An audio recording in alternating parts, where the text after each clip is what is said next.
What's up, everybody? Welcome to another exciting episode of Full Circle. I'm your host, as always, Harmon Jr. Please feel free to follow me at Harmon Jr. All your favorite social media. You know, we got the TikToks now. You ain't gonna find no busted challenges on mine, but I show y'all game stuff. You know what I'm saying? But as always, we got a very, very, very, very, very, very special guest today. First time on the show. You know, the government might know him as Mr. Williams, but we know him as the one and only HipHopGamer. How you doing today, sir? HipHopGamer, no stranger to danger. #1 journalist. Quickly, I changed the game up. What's going on, baby? What's poppin', son? How you feel, man? Talk to me, son. What's good? I feel good, man. I feel good. You know, been having a good start to the year. You know, a lot of nonsense been going on. So, you know, I was worried that January was going to be on that 2020 nonsense. You know, we had a little bit of it. Things got rocky for a little bit, but, you know, ain't nothing blown up yet. So we all right. We're all right so far. It's a win in my book. We good to go. Good to go, man. But just in case, you know, we got some listeners out there that, you know, ain't as seasoned as some other people out there, man. Who are you and what do you do in this industry?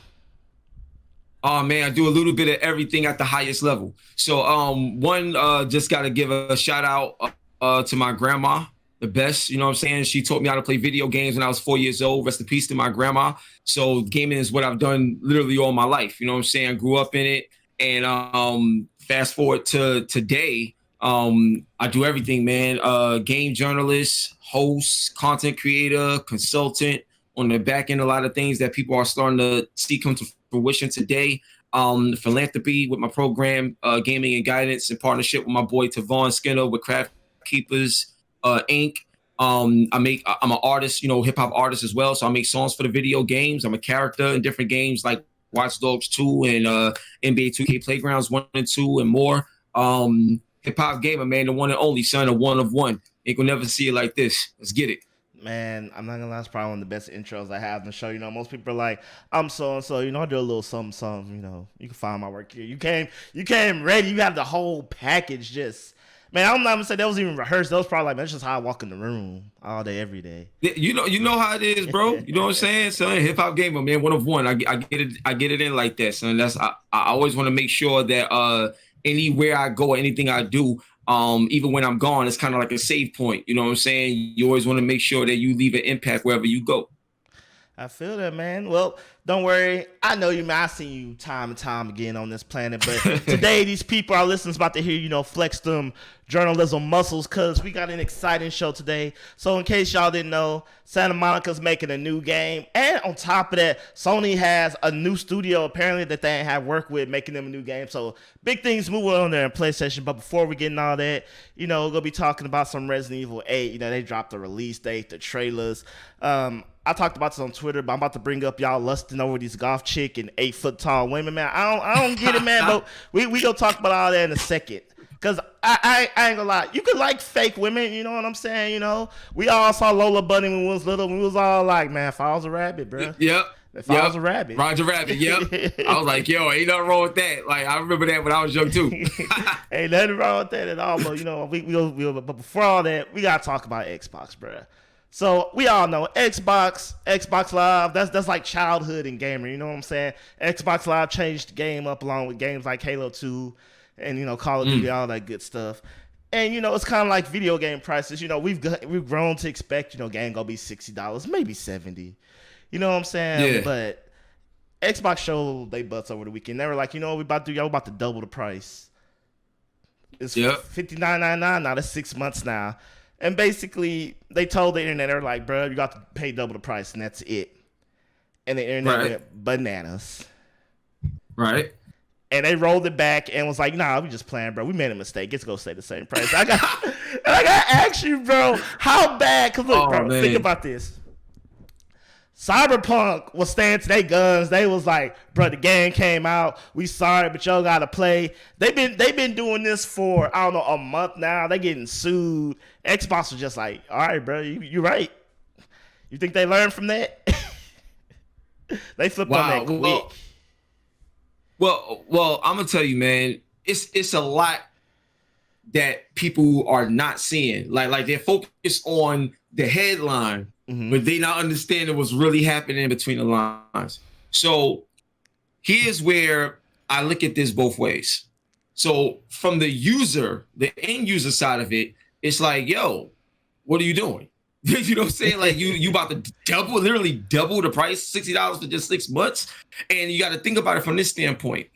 If Microsoft was the only console on the market, then it's like, well, they could do whatever they want. But obviously that's not the case. You got PlayStation right here. And PlayStation with their, PlayStation Now service, it's like that, with the way their stuff operates and their, network and stuff, we're all used to a certain deal, a certain pricing. So why would you change that if we're already comfortable here? So as a user, I understand. And if you're going to do that over on Xbox, you know what? I'll just stick with PlayStation, or I just won't get an Xbox if I don't have either system. I'll just go with a PlayStation, and you left out. So from a user standpoint, I understand that it's all about the value. And if I'm comfortable here, why are you changing it? Got it. Then on the business side of it, like what people don't understand, and this is also a clip from the interview that I did with Michael Pachter. I'm going to talk about this in another stream that I do on my own, but just to bring it to you, bro. So Michael Pachter was breaking down how the business side of Game Pass worked, because the value is so high that the business model, it has to be some sort of like new way that they generating value to be able to offer this. So Michael Pachter was talking about how I think it's $15 per hour. So it's based off usership. So remember when Gears of War came out, Gears of War 5 first came out, and they was bragging about like 3 billion hours logged in from people who played it. But when you look at just raw retail sales numbers, it was not what you would expect a Gears of War game to do. So they're trying to find a new way to generate value. So now you spend $7 billion to get the Bethesda acquisition, and there's a lot of new things that you're trying to do investment-wise to bring value to your Game Pass service. And in return, you think that the users would be like, yo, like they invested so much to give us more value, so I don't mind paying more if it means I'm going to get more. And this is the way Microsoft is thinking. And then when they got hit with that rude awakening, and they was like, nah, we don't want that. Nah, change that price. They come out saying that we made a mistake. No. It wasn't a mistake. All right. Like, you got to know the PR versus the truth. Like, you know what I'm saying? It was not a mistake. It was an opportunity for them to say, you know what? We invested so much. People are getting excited about the potential of Starfield and certain games being exclusive or coming day and date on the Xbox. This is going to make Xbox bigger as a brand and blah, blah, blah, all that other stuff. And it didn't work in their favor. So they had to change it real fast. You know what I'm saying? Yeah. Now, the only problem is with that is the fact that they had to change that. You got to kind of figure out what else they're going to have to change in terms of value-wise that they got to figure out how they're going to work that plan out, because the initial plan was to raise the price on the end user because of the investments that they're making to make this service that they're investing in already more valuable. And that backfired. Yeah. I feel that. And, I understand at the end of the day, you got to make some business moves that people aren't going to be happy with. Let's say games eventually do become $70. That's the end all be all. Like, we go be mad, we go, but, we still go pay it. And, but that's a build up. Like, to let us know. The thing I don't understand about this was like an overnight, your cable bill being like, bro, it's doubled. Like, not like it's going to increase on this day. Yeah. We go do, because my thing would be like, hey, it's every price tier is going up $10. You know what I'm saying? $10 flat, and then being like, here are your options. You can get, the Game Pass Ultimate and get gold that way, pay that price. Or, because I'm pretty sure they were trying to get people to go the Game Pass route, and just subscribe to that since gold's already part of it. They're like, or you go get ripped off over here. I'd be like, hey, now look, you can go here. Here's your options. Here's the Xbox Platinum service. It comes with all this. Or, you have a $10 increase on, Xbox Live Gold. And some people are like, all right, whatever, whoop-de-whoop, auto-renew, don't even care. And then maybe it's like, all right, down the line, so like another $10 increase or something. But I don't know, the cold turkey, because what other response would you get besides, because if you raised it $10, people be like, and then next story, that's the end all be all. Because even me, like, I was like, damn, like the whole like half, like Yeah, no, I agree with you. I was like, yo, but the problem is when Microsoft did that, they didn't have an immediate answer to the why. You know what I'm saying? They just did it. For example, if you look at Xbox Live, right? I mean, not Xbox Live, Xbox Game Pass. Then they came out with Xbox Game Pass Ultimate for this price, like you said. So the thing is, I knew where that extra money you were asking me for is going. And when I see where it's going to, and I'm like, oh, all right, cool, that's cool. Because now I understand the value of what it is, and I understand the deal that I'm getting. So now I'm actually not upset about a price increase. I'm actually like, if I get all of this extra stuff with this price increase, I'm still getting a good deal, even with the price increase. But that was never explained. It was just like, yo, start today, we doing this. For what? Like, there's no explanation to why, and there's no other benefit to why you're doing this. So that was their problem, or how they rolled that out, or how they delivered it and stuff like that. So that's all Microsoft's fault on how they approached it. Now, to me personally, if you was to go half up, where it's $60 for the 6 months and $120 a year for 12 months, let's say they did that. But in doing that, you get a whole bunch of games, earlier than when they release, and you get certain levels with your rewards. So you just getting so much more the more you use your Xbox, and it all comes with an extra controller. Like, I don't know, something to give a reason for the increase.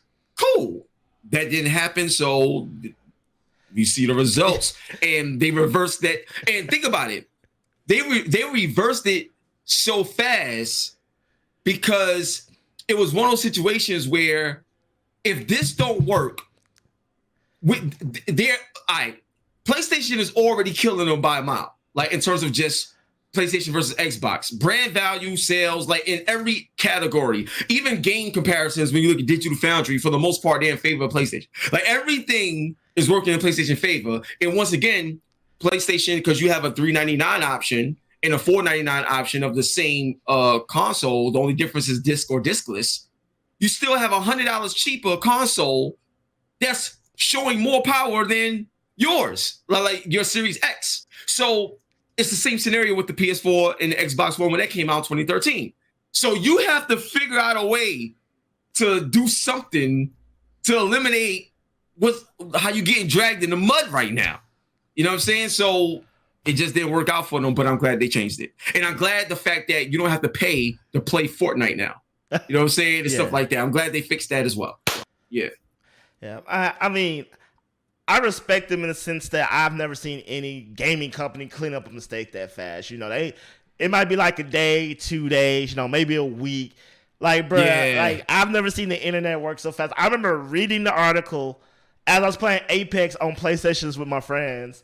And then I remember by the time we got done with the match, or how long we were playing, they had already changed. I'm like, bruh, I didn't even have time to hop on Twitter to say my 2 cents. I'm like, yo, that was crazy. That was crazy. I want to know who was watching, like, social media and doing the math and like, oh yeah, bruh, we about to lose like something. I don't know what they projected loss was from people saying they was gonna quit.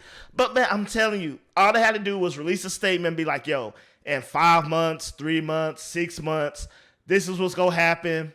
Because I don't know, infrastructure, just some made up word for marketing of why they're doing it. People would have been all right, because when you tell people it's gonna change, the change is coming. Half the people will be like, okay, I'm gonna cancel and forget, so you ain't gotta worry about them. And other people, I mean, honestly, I think more people just would have got Game Pass at that point. If you didn't have Game Pass already, you'd have been like, oh man, I got X amount of months to make a decision. That's all you gotta do. That's what I feel like. 'Cause I feel like when you take away people's choice, that's what really pisses people off. You know what I'm saying? Like, absolutely. Like, I mean, extra $60 is extra $60. Don't get me wrong. Like, I ain't trying to say, oh man, that ain't nothing. But me personally, I don't like having a choice. That was like when the Xbox first came out with, I don't know, man, who working at Xbox not giving people choices? And it was like that always connected, like gotta scan your face stuff, can't turn it off. I was like, I mean, I ain't scared of the Matrix or nothing, but I ain't trying to like digitally scan my face every time and every time always I go, connect to the internet, 2-factor verification. I'm like, no, bro, just trying to play a game. I ain't trying to do all that. So, and that's the thing, man. When there's too many barriers in the way of your fun, in the way of your passion, what you want to do, it's like, yo, you know what? It's that's why plug and play is so important. You know what I'm saying? Because like even right now, right? Like if I want to play on PlayStation, a lot of that stuff is still like more plug and play than the Xbox at the moment right now. You know what I'm saying? When it comes to certain things, headsets and certain things like that. And it's like, that's what I'm saying. It's like ease of use is very, very important, but also your messaging. You know what I'm saying? Like you don't want to say one thing and then do another and then change this and stuff like that. It's all about when you build a brand, it comes with trust. And if I can't trust you, it's like, and there's other options. Like you already know where that's going to go. So I think Microsoft, they dropped the ball, but picked it up real fast in the same quarter. And they did a good job on that recovery. What I will say, though, is this isn't the end. They still got to find a way to make sure that, because you got to understand, and I think Phil Spencer said this, but he was also saying how like the business model of Game Pass is still being figured out on the back end in terms of what's going to determine the success of it. Because you got to understand, there's a lot of value for, a lot of companies to get their game on Game Pass for discoverability. And that's great because, you learn about new games that you didn't have to pay for. But how long can that be sustained? And that's been one of the main conversations behind the scenes. Sustainability of this Xbox platform format when it comes to Game Pass. Now, when you look at something like a PlayStation Now, God of War is on there, Spider-Man is on there, but that's like 2.5 years after it's already been out and did what it needed to do. Like, you know what I'm saying? And it's actually helping PlayStation Now that much more. I feel like Microsoft is cannibalizing themselves in certain ways. And it's like if Rockstar Games dropped Grand Theft Auto 6 day and date on PlayStation Now and Xbox Game Pass, and all you gotta do is pay $1 to get access to it. Like, come on, bro. Like, you just missed out on, like, you understand, so Grand Theft Auto sells 100 million plus copies. Like, you know what you'll be missing out on if you just eliminate that day one? So they gotta figure it out, man, because what they're doing, hopefully it's sustainable. Hopefully it'll be sustainable.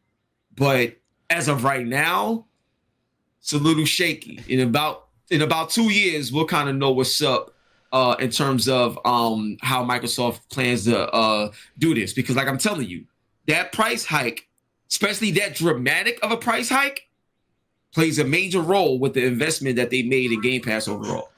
Bro, man, you speaking truth, man, bro. I'm thinking about it, but don't think I can really say for sure is they cannot afford for Game Pass to go belly up, bro. That would be such a wrap for them if they had to get rid of Game Pass or like had to price it at. Because I know you're right when you say that, because I know like at least a good 4-5 people. Remember when they had the promotion where you do it for $1 and then it extends. Yep. And like, and then extended like as much as you had gold. So I know people who are still rocking Game Pass, 2-3 years off that same little $1. Yep. And I'm just like, exactly.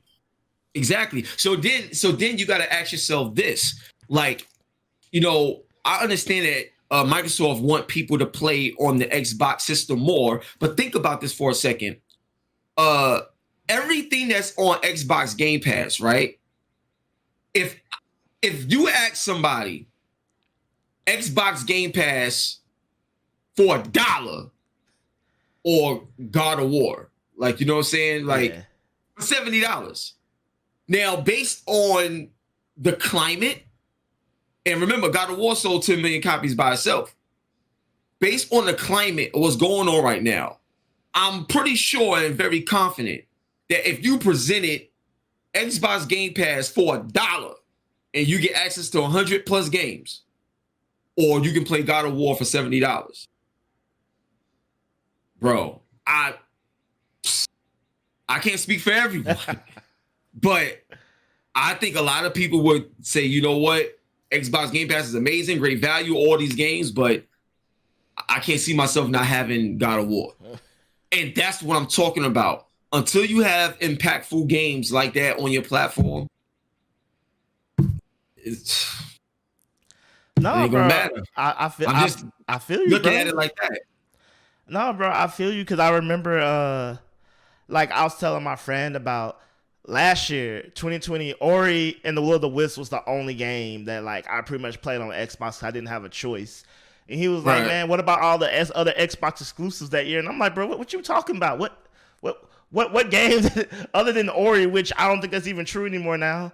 I was like, "Bro, I can't." You can play that on Switch. You can play Ori on Switch. Yeah, and I was like, And, I didn't know what to PC. tell him, bro. Like, cause I remember Outer Wilds, that was like an Xbox exclusive, but now that's on PlayStation. So I was like, bro, I don't know what they go do, bro. Cause like you said, they are trying to get more people, which they've done, but like at what cost? And now you got me thinking, man, Game Pass about to bust.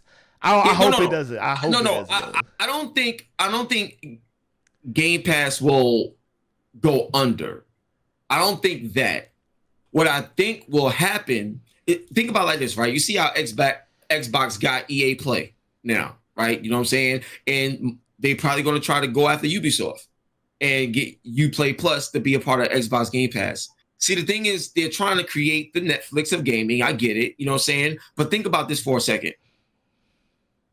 Why is it that PlayStation Now owns 52% of the gaming cloud market? And remember, PlayStation Now was initially built off of 8 PlayStation 3s running in one server blade. That's what it was built on. It was built on PS3s in the cloud. Okay? And that service, now a lot of things being changed now. There's a whole new PS Cloud, PS Now coming that's going to be ridiculous. But as of right now, in this very moment, the PlayStation Now is built with 8 PS3s on a server blade board for their cloud service right now. And that service represents 52% of the market. So why am I saying that? When you look at Xbox Game Pass and what it has to offer, along with xCloud, along with Gold and all this other stuff, value, day and date, medium, all this other stuff. When you got Horizon, Days Gone, like just look at the top titles in the PlayStation Plus joint that they added there. Like it's hard to compete with that. Like, you know what I'm saying?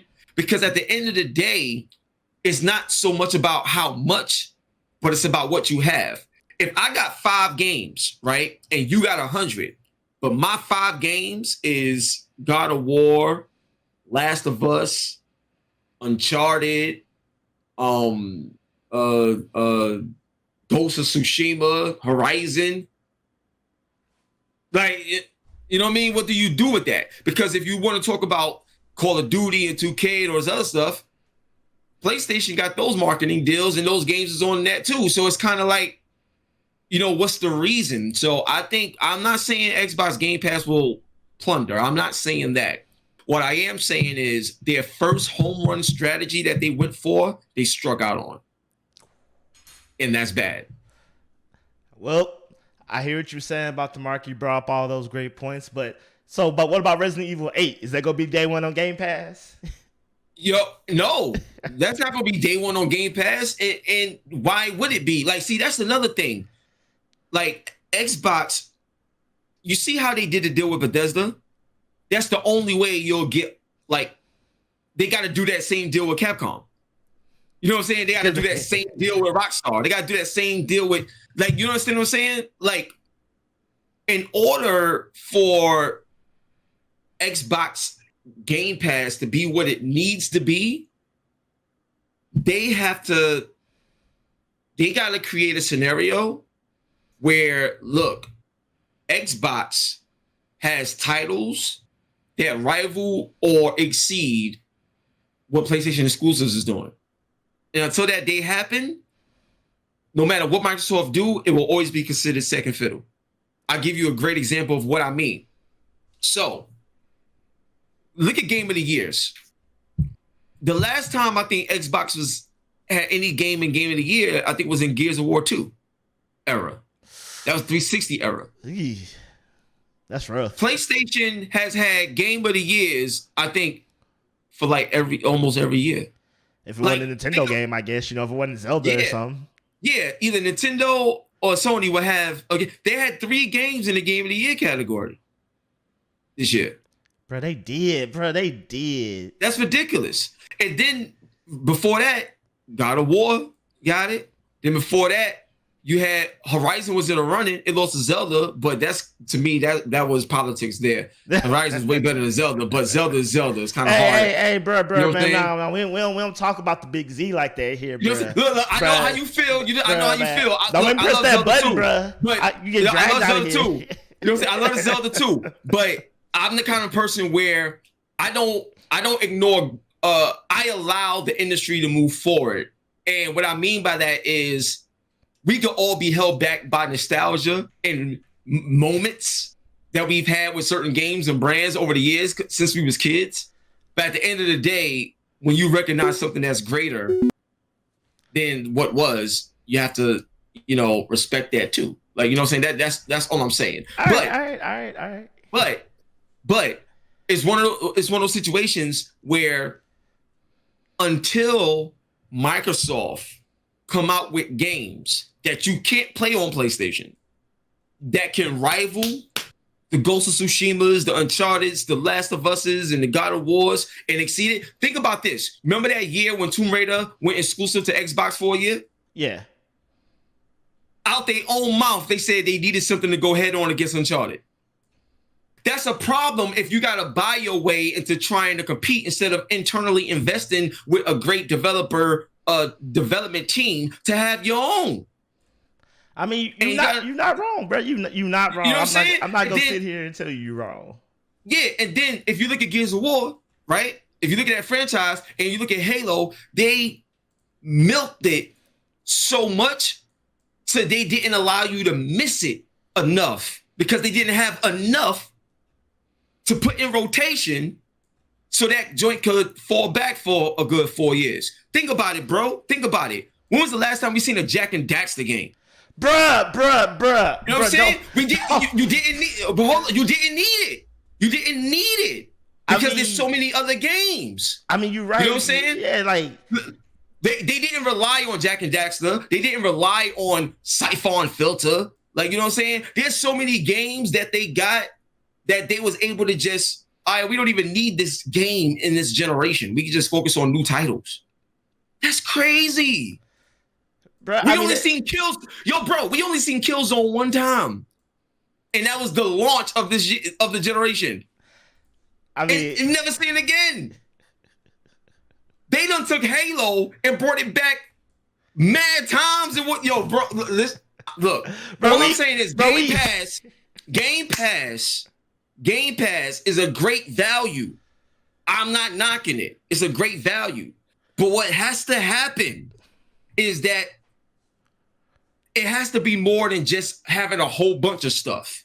It has to be something there that's like, yo, I don't care what you got. I need this. And that's the difference. Wants and needs. Xbox is more of a want. PlayStation is more of a need when it comes to the way the industry views and just gamers overall view the systems. We about to move on, but I'm just gonna say, people give me a little flack because they feel I'm an Xbox hater, which I'm not. You know what I'm saying? I just speak my truth, my experiences. So while you said, I was like, man, you know what? I done talked bad about Xbox enough. I'm gonna let someone else do it. I'm like, I ain't gonna say nothing. I'm like, these are just views. It's not talking bad if you're talking the truth. I mean, you're right. If there's anything that somebody can say that I'm lying about, call me out on it. But if I'm not lying, then you just having a bad relationship with how you feel. And that's something you got to figure out. Like, you know what I'm saying? That's just the facts. But what I would say is what Xbox is doing is great. But just because they're doing something great, they still got to go to another level to reach what Sony is doing. And Game Pass is supposed to be that thing. We want to be for everybody. We want to be the Netflix of this. It's the same way of getting a system. How instead of buying a system, you can finance the system. Like they're trying to find ways to get more people involved easier in the Xbox ecosystem of gaming. And it's phenomenal. That's great. Keep doing it. But the bottom line is this. Gamers want the best games. And when it comes down to the very, very top best games in the industry, you have some that's on Xbox, but the majority is on PlayStation. And obviously, Nintendo Switch got dope games as well, of course. Yeah, but and we all know Nintendo marches to its own drum. They don't compete with nobody. They just do their thing. Yeah, they just do their thing, but that's just the reality of it. You know what I'm saying? And back to what you were saying about Resident Evil 8. Yo, bro, I put out a Instagram video, son, and I don't know how I'm going to play it. I don't know how I'm going to play it, bro. Like, I just walked around a little bit. And in the demo on PS5, son, I'm telling you right now, son, that joint right there was crazy scary. Like there's this part where this bag dropped in front of me and I screamed so hard that I think I bit some of my tongue off, son.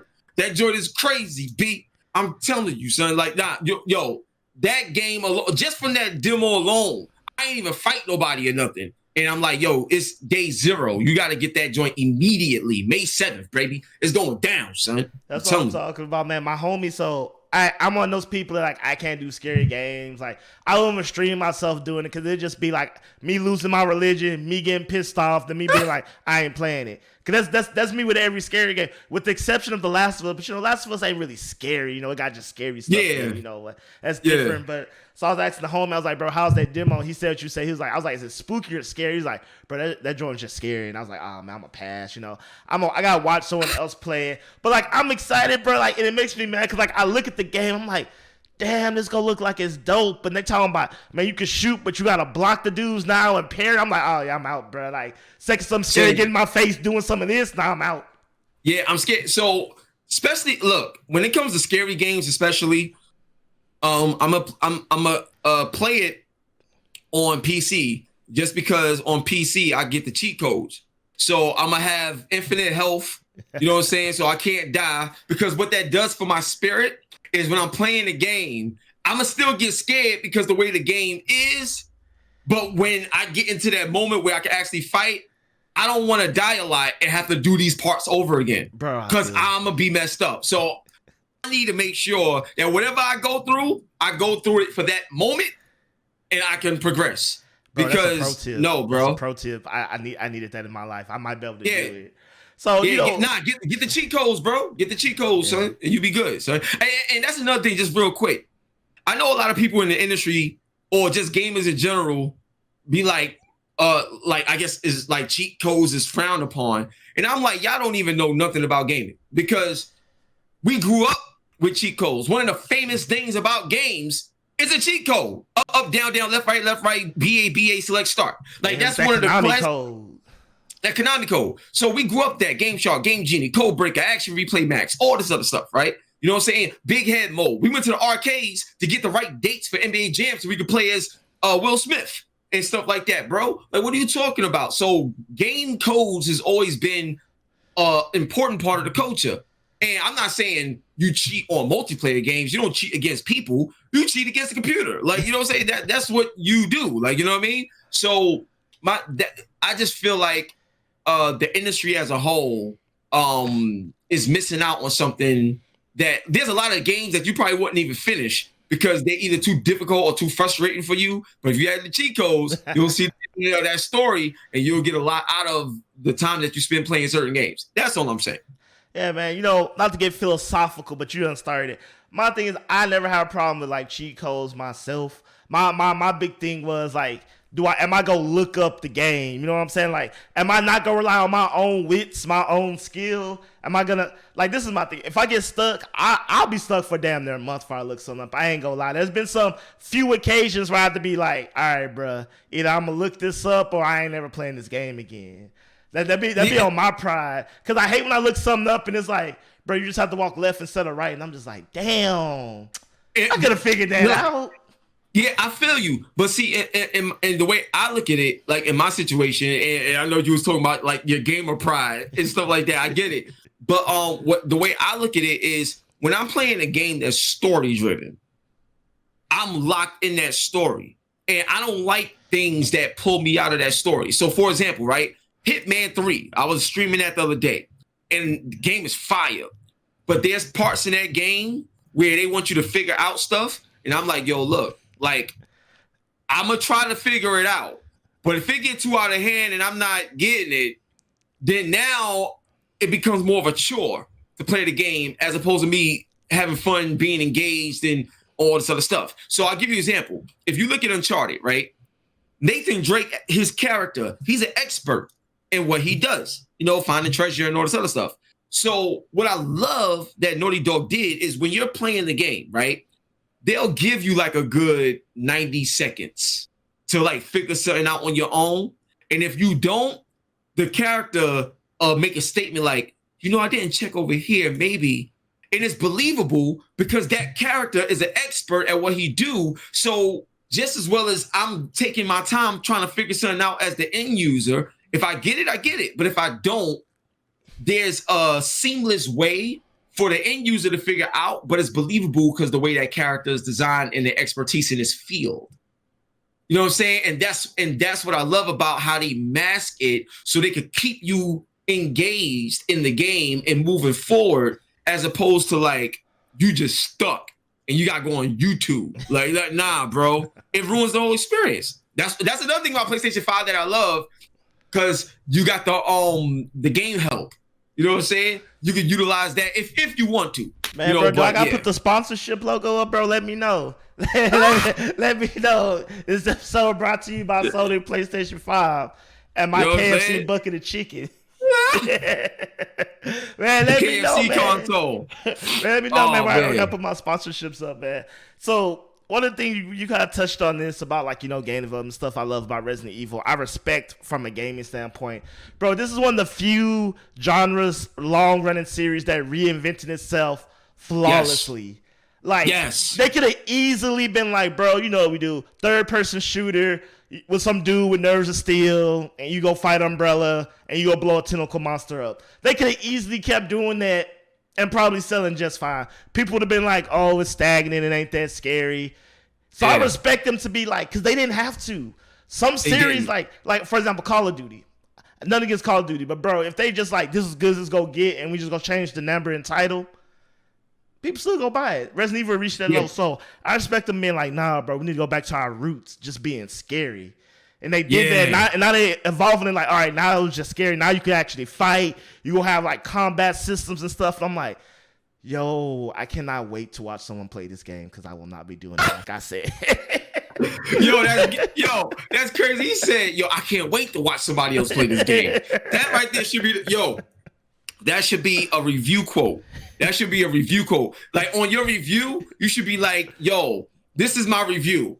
I can't wait to watch somebody else play this game. This game is so amazing that I don't want to play it. I'd rather watch somebody else play it. That should be the review quote, bro.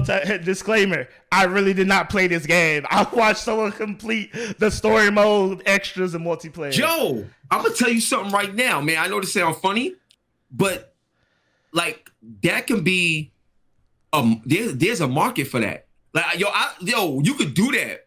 Sure, I might even try it. Okay. But there's a market, because you understand, people streaming, we watch people play games all the time, but when it comes to video game reviews, there could be a market for that, bro, where your review is based off watching somebody else play the game, and you're reviewing their review, like reviewing their playstyle, how it was.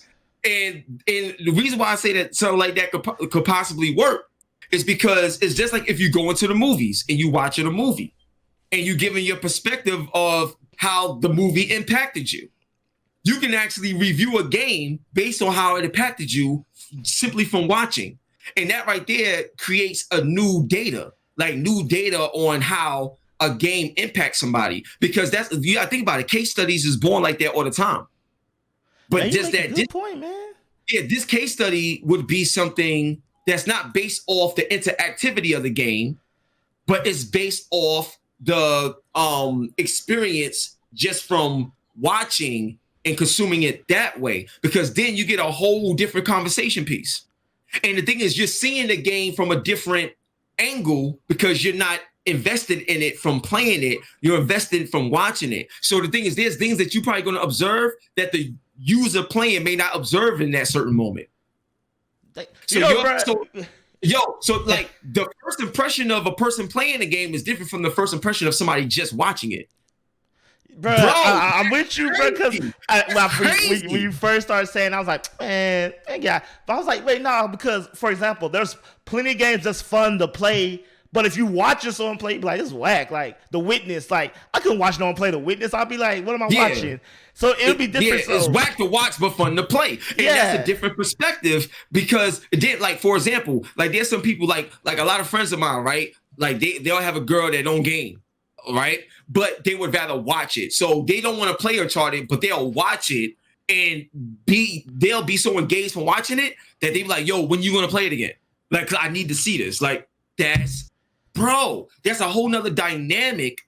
And that can also help with game development, because now in the process of developing a game, it's like people think about how the user is going to feel, but now you can also think about how somebody's watching it is going to feel. Just watching it. Because, like, I don't think there's no data. Let's say someone, doesn't game, but, like, they like to go to Twitch and stuff. They can look up all good games they want, but that don't mean it's a good game to watch. So if they have, like, some type of, these are good games to watch, they can be like, oh, okay. Like, yeah. Based off the data, and yes. Bro. Like, how often do people die in this game? Not a lot. Oh, every 5 seconds. Like, bro, oh, man, hold on, man. Man, where my lawyer at, man? We need to get this. Go, yo, man, TM on this part of the show. Yes, yo, that would be fire. If it's done right, presented the right way, that could be fire, bro. Let's talk about that after. Let's talk about that. Hey, all right, bro. All right. Let's talk about that. We got to move on, bro, because real quick. Yeah, we got to move on. Let's go. You talk about your partners, ladies. What's your type of woman, man? I don't mean super detailed. Generally speaking, what's your type of woman? Well, I'm not sure. I'm pretty sure but Red Infamy, that's my girlfriend. Yeah, that's what I said. All right, cool. So, all right, cool. No, that's why. Like I'm saying, okay, you like her nice, good home, like homely. Oh. All right, so my type. All right, cool. I bet. So first off, you know what I'm saying? You gotta be fun. You got to be fun. You know what I'm saying? I want to be able to, like, me and Mika, well, Red Infamy, we have mad fun doing dumb stuff. Like, you know what I'm saying? And that's what I love about it, because her fun is also within her personality. So we could talk about mad stuff and have mad fun with it. Like, you know what I'm saying? Then I also like somebody that's, like, very intelligent. And when I mean intelligent, I don't mean like they just know what they know and that's it. But it could be anything that we have a conversation about. And you may know a lot about it, or you may not know a lot about it, but your intelligence allows you to have a conversation about anything. You know what I'm saying? Yeah. And that right there is sexy to me, because bro, it could be a toy. Like, it don't matter, but we can still have a conversation about something, and it can still be intelligent, and we can feed off one another when it comes to that. That right there is dope. So definitely gotta be fun, gotta be intelligent. Gotta look good too. I gotta be attracted to you. You know what I'm saying? Red Infamy, she fine. She know what it is. You know what I'm saying? Put that red lipstick on and all that extra stuff. Crazy. You know what I'm saying? So it's like, gotta look good. Then another thing is for me personally, whether you're a gamer or not, obviously Red Infamy is a hardcore gamer, but whether you're a gamer or not, like, respect of one's passion.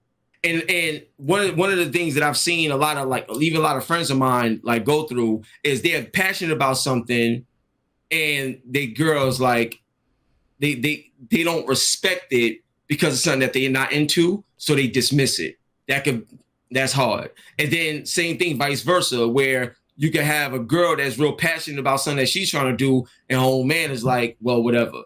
It's like, I don't do that. I don't know nothing about it, but you my girl, or, I'm your man. So I would at least just try to, have some sort of understanding or be a part of certain things that I could potentially be a part of, just to know what you are, into and stuff like that. It doesn't mean I'm a do a deep dive every day. I ain't doing that. But what I'm saying is, when you have a certain level of respect of what somebody else's passion is, it just brings y'all closer together with just out of the respect and the love for that particular person. Right. So that's just a few things I would say. But yeah, fun, intelligent, passion oriented and attractive. Okay, that's just a couple of things. Man, that was great because I'm a simple man. All I'm doing, I'm just looking for a dime. This top of the line, cute face, slim waist with a big behind. That's all I need in my life. But the reason I asked you that, and I didn't know you was gonna get all that serious sentimental on me, got me here is any of that the Resident Evil 8 women? That's all I'm saying. Oh, listen, I'm gonna tell you right now, son. That I forgot the name that they gave her because it's a crazy name. Oh, yeah, I don't remember her actual real name, but I know they call her the tall lady. Yo, the tall lady, I put out a picture on that too. The tall lady in Resident Evil 8, I'm telling you right now, she alone will sell like 3-4 million copies of this game, man. Like, cause you understand her style, the way she talk, the way she walk, she has this attractive yet like demonic type of smile. And I ain't saying anything about like I ain't with no demonic stuff. I'm not saying that. What I'm saying is the way she looks, everybody's gonna want to people started cosplaying as her already. Like she's like, yo, the law of attraction is real. Her style, the way she talk, the way she walk, the way she wear the dress, the way like when she put like this in the claws came, yo, nah, bro. You know what it's like? I'm gonna tell you what it's like. So when a lot of girls seen Dante for the first time in Devil May Cry, and he's like this punk rock star vampire, put the sword through his body, it's like walking around with a sword in his body, take it out and start fighting. Or when us guys seen Bayonetta for the first time, and it's like, yo, that's crazy. Yo, Bayonetta, when you play Bayonetta, even when you walk with her, she got the style design. Yo, that's crazy. So to me, I think the way they did that character, bro, that joint is flawless. I love it. Like, yo, it was incredible, man. Even the way, I forgot the other character name, the girl with the hoodie on with all the bats and stuff around her.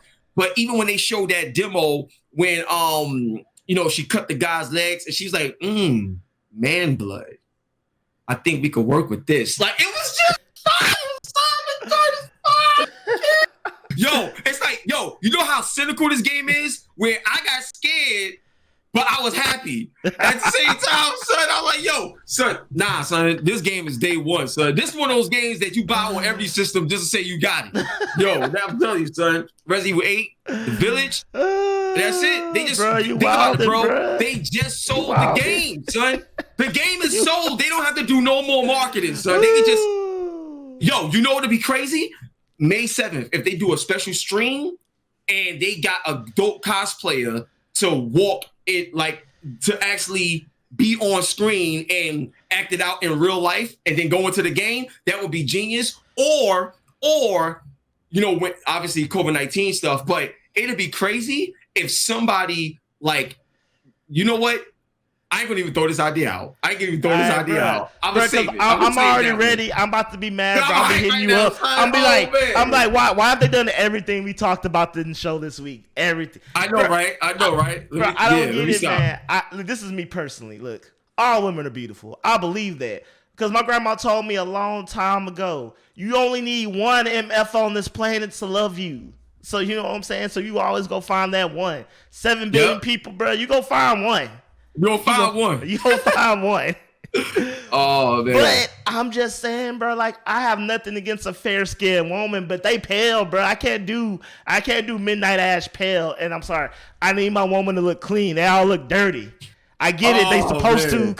But I'm like, bro, she got like vomit coming out of her mouth and people are like, oh, ride my face. I'm like, bro. Whoa. We're not doing that. I don't want to have bats coming out of your stuff and you on my face. Like, nah, we ain't doing that. Nope. They can keep that. They can keep that. I felt like, I was like, I don't see it, bruh. I get the tall lady thing. I get some people like they women 8 feet. That's cool. Pick me up, rock me like a baby. If that's you, bruh, or gals, that's y'all, man. Rock with it. You know, I'm just saying I don't see it. Like, let me put it like this: when Bayonetta came out, I was like, oh yeah, I gets that. Yeah, you know, when the other character, they show like the new Laura Croft, they show like Dante, they show the men. But this, I'm just like, okay, I have people, my bros I grew up with, bro. You know what I'm talking about?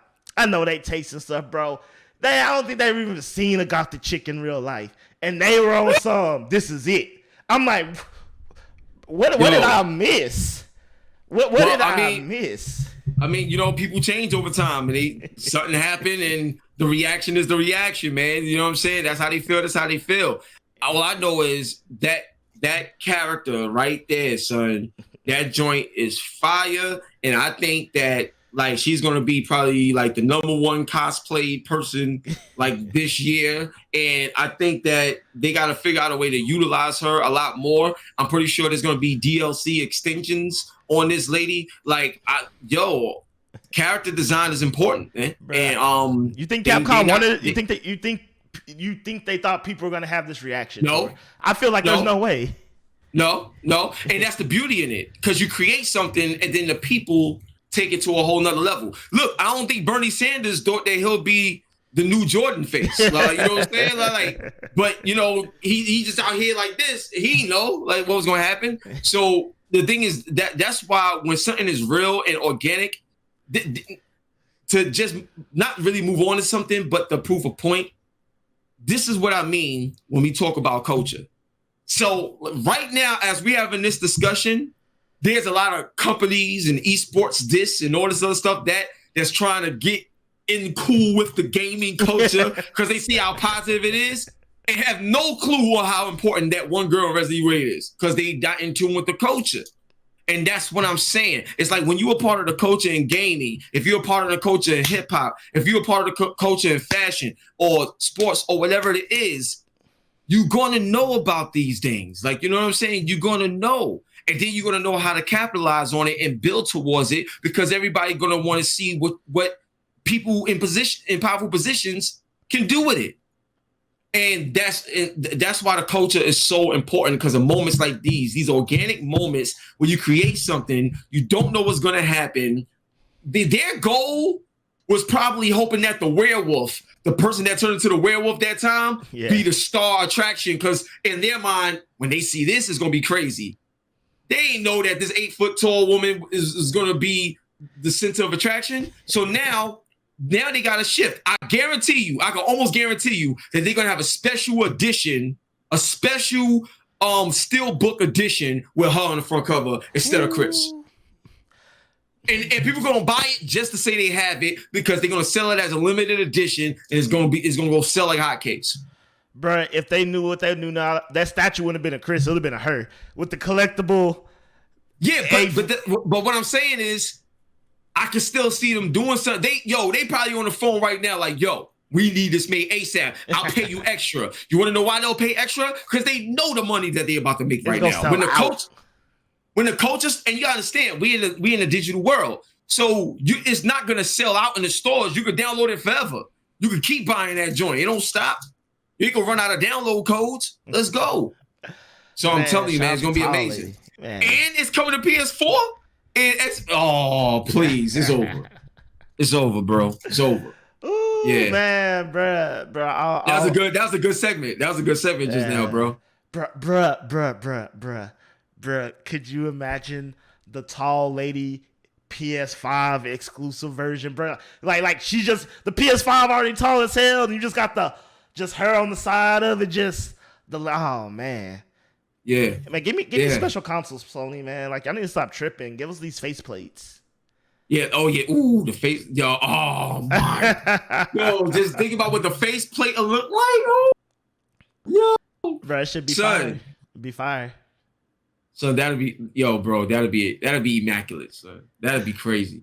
All right, man. But before we get out of here, man, I always like to have a segment where we can just be as wild as we want to be. So if y'all haven't heard, like I said earlier in the show, Santa Monica's making a new game. You know, they gave us stuff like, you know, God of War, Journey, you know, whack little games like, you know, just games like that. Nothing important at all. But they're making a new joint. And so everybody's been going crazy, right, about, oh, what property they're gonna take over, what games, because they've been hot for a minute. Everything they do turns to gold. And honestly, bro, I knew it when I saw the art director posting, bro. They're about to make another indie hit, bro. We about to get another Journey, not Journey per se, bro, but we're about to get a game on that level. Because people forget that before Santa Monica was making your God of Wars, they was making your Flowers, your Journeys, like all these small indie hits, bro. And I honestly think they're going back to that, bro. We're about to get like. Cause they're working on that. They're working on that cat game too right now. I don't know. There's some other joint they're working on, but I really think we're about to just. I'm not sure if that's Sony. Yeah, I'm not sure that's Sony Santa Monica with the cat. I could be wrong. But I don't think that's Sony Santa Monica with the cat. But I go for that cat game. Do look kind of cool. Yeah, word up. Cool. But so what I think is, bro, they're really about to go back to their artistic roots and give us not the next big thing, blockbuster, but like another experience where we're just drawn in, show them that they still flexing on us. What you think?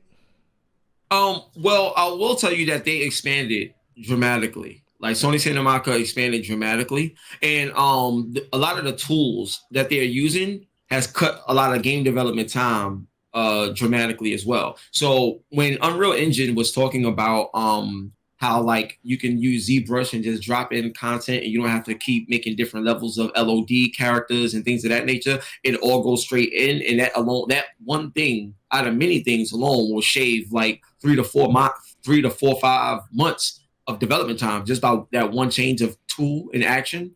The proprietary tools that Sony has been dramatically changed for the PlayStation 5, like at scale. So in terms of what you're saying about it being more of like an indie title, I don't think it would be. I don't think it would be. And the only reason I'm saying that is because the studios itself expanded a lot so they can do more. Now, what I would say is if they do happen to go the indie route and stuff like that, it'll be one of those games where you won't think it's indie. You know what I mean? Like it'll be, because technically, Cyberpunk is an indie title. Like, you know what I'm saying? Because it's they're not, it's a AAA in terms of budget and everything, but it's them, like they put it out. Before when they did Witcher, Warner Brothers was publishing it and stuff like that. So it was considered bigger. But if you look at Sony Santa Monica, man, whatever they do is going to be dramatic. Now, here's something I want to share with you. I don't have confirmation on this part, but what I can say is this. We was just talking about Resident Evil 8, right? Resident Evil uses Quixel. I've been telling people about Quixel since December 2019. And Quixel is one of the biggest game changers in the entire industry. Like, period. Quixel is going to allow that jump that people has been waiting for to actually happen in practice. And I'm talking about film quality assets. Like if you look at the TV show Mandalorian, like those same exact assets that you're watching on television will be put into games with no downgrade in quality. Like this is what you can expect. What I can tell you now is that Sony Santa Monica, Sony period, their new proprietary engines that they have, it's over. Oh, okay. It's over. All right. So, and the next games that they're doing, to my knowledge, is a huge RPG title. And to give you some insight, notice how God of War played around with that RPG element a little bit. Notice how God of War played around with that. If you look at the options menu of God of War, and you'll see the different weapons and slightly leveling up all the Valkyries and everything like that.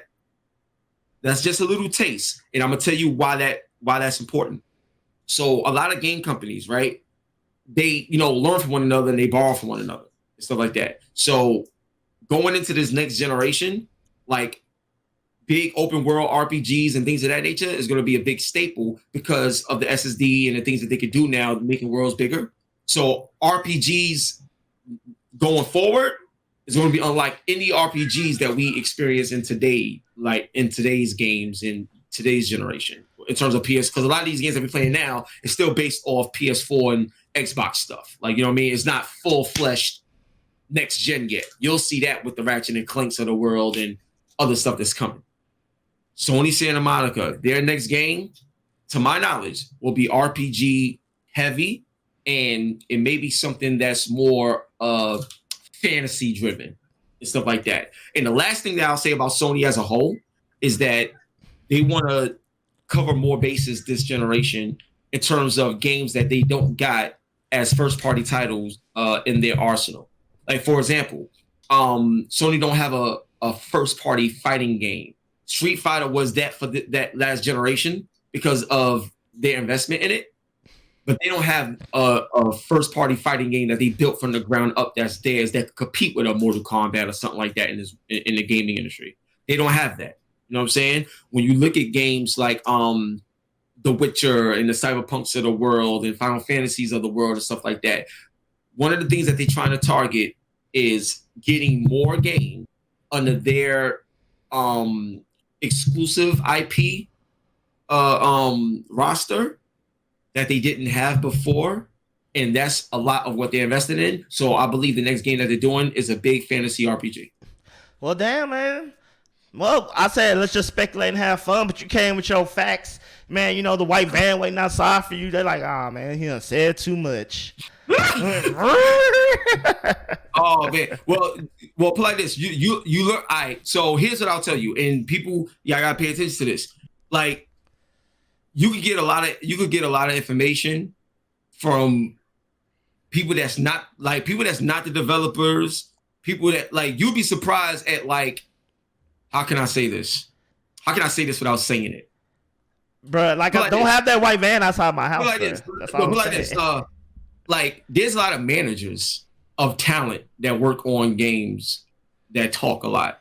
You know what I'm saying? Yeah. It's a lot of stuff here. Like, there's so many components that people got to go through to keep quiet. And you got a lot of people that don't even understand the level of importance of what they're involved in because they don't even know the culture. You know what I'm saying? Of what they're in. They're just a talent for something. Nah, bro. I'm picking up what you putting down, bro. I picked it up. So, yeah. So now if you think about that sentiment, right? And then think about, for example, I don't just interview game developers. I have all types of people on my show. You know what I'm saying? From all areas of entertainment. That's all I'm gonna say about that. Well, you'd man, be surprised. I hear you, man. But like I said, you know, we done had a good time on the show, and like I said, I ain't trying to get picked up tonight, bro. I got stuff to do, so we pulling the plug. We done with that. Done with that, sir. Oh, I promise man. you, bro. They come pick me up. I'm coming for you, bro. No, you good, son. You good. So just make sure you keep that Zelda shield and sword next to you. You all right? You know what I'm saying?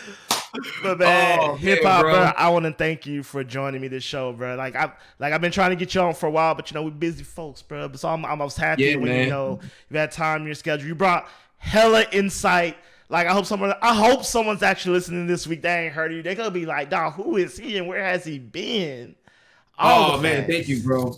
Thank you, bro. I appreciate you always, man. It's fun, man. I can't wait to actually be able to see you again. Like, you know what I'm saying? With all this other stuff, I'm telling you, man, I can't wait to get out there. You know what I mean? So you met me. People always tell me, like, you know, how do you hype yourself up for a show? I'm like, bro, I have to tone myself down. If you met me in person and when you see me get riled up, bro, like I'm all over the place. Yeah, man, that place supposed to be, bro. That's what it's supposed to be, man. Get hyped, son. Let's go. All right, man. So once again, where can the people find you? You know, where can they at you at? If they got strong opinions they want to come at you with, chat it up with you. Where can they do that at? Yo, Google me, HipHopGamer. You'll find everything. Let's go. Let's go. He said, you just find everything. You want the smoke, you want it. If you want to follow us, bro, you already know. Owner Harmon Jr. on all your favorite social media. Follow the show, FC Podcast 23. That's Twitter. That's show Instagram. As always, bro, like, share, subscribe. And if you really want to go the extra mile, we got Patreon, bro. We got both options. We got the free 99 option, which you are already here. Go ahead and do that. Or, you know, you could throw some money my way. I appreciate it. Like the homie Gabriel Garcia, Bake Rice, Ryan Frazier. Appreciate y'all. I got 3 anonymous donors last month. Y'all didn't put y'all information, but whatever, I appreciate it. But as always, I hope y'all have a great week. Be blessed. And until then. Salute.